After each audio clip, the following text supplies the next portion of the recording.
Rezultat, ki so ga predstavili, ste zadovoljni?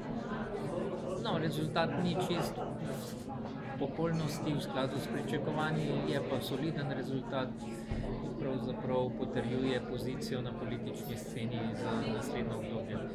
Kaj pa ste pričakovali? So bila vaša pričakovanja višja?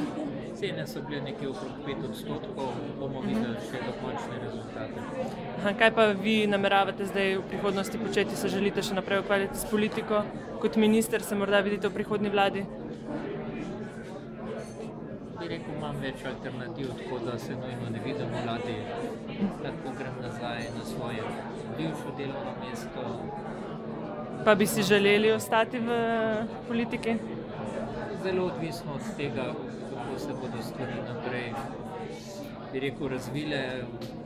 Če bo neka solidna kombinacija, kar se tiče tudi kadrovske zasedbe, da ne bi pa želel v tako vlado stopiti. V katero vlado pa ne bi želeli stopiti? Ne, poglejte, meni je zelo pomembno, da ima vlada prave prioritete, predvsem na gospodarskem področju. Se dejansko da zadost velik poudarek gospodarskim iniciativam, da ne bodo predvsem prevladovali tej vladi porabniki, ampak tisti, ki ustvarjajo. Hvala lepa.